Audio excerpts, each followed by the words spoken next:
श्रीगुरुभ्यो नमः। ॐ गं गणपतये नमः। ॐ सं सरस्वत्यै नमः।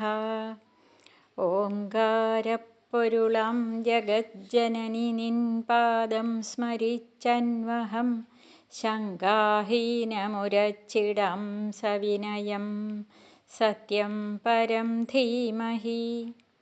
കൂജന്തം രാമ രാമേതി മധുരം മധുരാക്ഷരം ആരുഹ്യ കവിതാശാഖാം വന്ദേ വാൽമീകികോകിലം.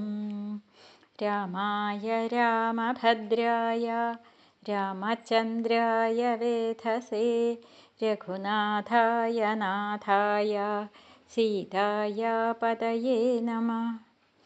സംസാരസാഗരേ മഗ്നം ദീനം മം കരുണാനിധേ കർമ്മഗ്രാഹഗൃഹീതംഗം മാമുദ്ധര ഭവാർണവാത്. ശ്രീ വാൽമീകി രാമായണേ യുദ്ധകാണ്ഡേ അഷ്ടാദശ സർഗ വിഭീഷണ സംഗ്രഹ നിർണയ.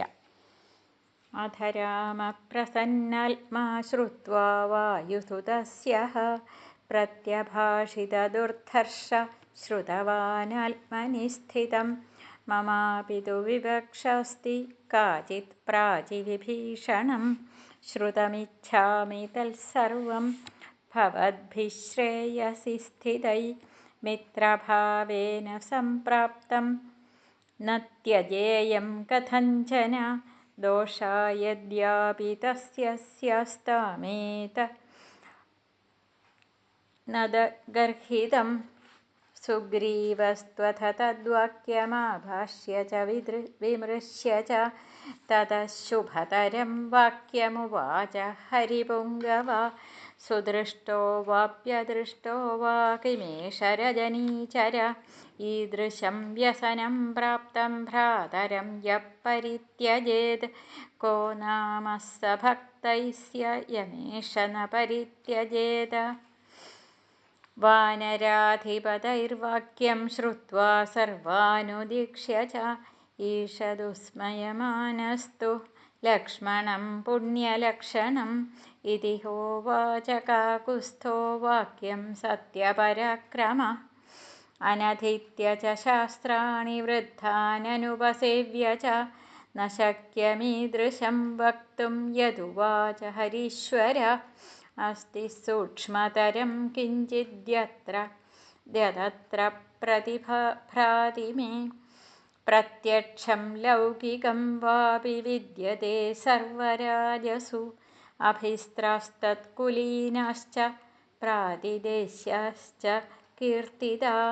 വ്യസനേഷു പ്രഹർത്താരസ്തസ്മാദയമിഹാഗതഃ അപാപാസ്തത്കുലീനാശ്ച മാനയന്തി സ്വകാൻഹിതാൻ. യേഷ പ്രായോ നരേന്ദ്രാണാം ശങ്കനീയസ്തു ശോഭന യസ്തു ദോഷത്വയാ പ്രോക്തോ ഹ്യാദാനേരിബലസ്ത ച. തത്ര തേ കീർത്തയിഷ്യാമി യഥാ ശാസ്ത്രമിദം ശൃണു. ന വയം തത്കുലീനാശ്ച രാജ്യകാംക്ഷീ ച രാക്ഷസ പണ്ഡിതാ ഹി ഭവിഷ്യന്തി തസ്മാത് ഗ്രാഹ്യോ വിഭീഷണ. അവ്യഗ്രാശ്ച പ്രഹൃഷ്ടാശ്ച ന ഭവിഷ്യന്തി സംഗതാ. പ്രണാദശ്ച മഹാനേഷ തസ്യോസ്യ ഭയമാഗതം ഇതി ഭേദം ഗമിഷ്യന്തി തസ്മാത് ഗ്രാഹ്യോ വിഭീഷണ. ന സർവേ ഭ്രാതരസ്താത ഭവന്തി ഭരതോപമാ. മദ്വിധാ വാ പിതുഃ പുത്രാ സുഹൃദോ വാ ഭവദ്വിധാ. ഏവമുക്തസ്തു രാമേണ സുഗ്രീവ സഹ ലക്ഷ്മണ. ഉത്ഥായേദം മഹാപ്രാജ്ഞ പ്രണതോ വാക്യമബ്രവീത്. രാവണേന പ്രണിഹിതം തമവേഹി വിഭീഷണം. തസ്യാഹം നിഗ്രഹം മന്യേ ക്ഷമം ക്ഷമവതാം വരം. രാക്ഷസോ ജിഹ്വയാ ബുദ്ധ്യാ സന്ദിഷ്ടോയമിഹാഗത. प्रहर्तु त्वयि विश्वस्ते प्रच्छन्नो मयि वानखा लक्ष्मणे वा महाबाहो वध्यः सजीवैः सह रावणस्य नृशंसस्य भ्राता क्रोशविभीषण एवमुक्त्वा रघुश्रेष्ठं सुग्रीवो वाहिनीपति वाक्यज्ञो वाक्यकुशलं ततो मौनमुपागमत्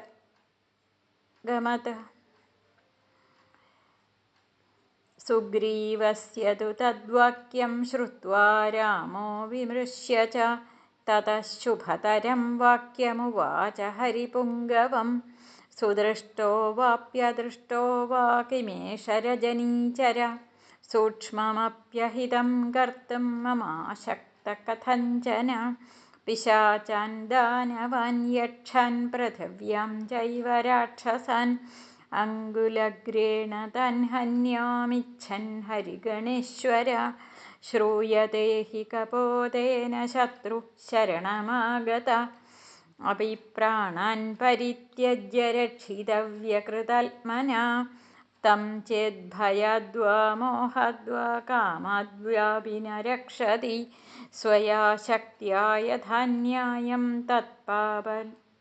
तत्पापं लोकगर्हितं विनष्टः पश्यतो यस्या रक्षितु शरणागत आदाय सुकृतं तस्य सर्वं गच्छेदरक्षित एवं दोषो महानत्र प्रपन्नानामरक्षणे अस्वर्ग्यं च यशस्यं च बलवीर्यविनाशनं करिष्यामि यथार्थं तु कण्डोर्वचनमुत्तमं धर्मिष्ठं च यशस्यं च स्वर्गं स्यात्तु फलोदयं सकृदेव प्रपन्नाय तवास्मीति च याचते अभयं सर्वभूतेभ्यो ददाम्येतद्व्रतं मम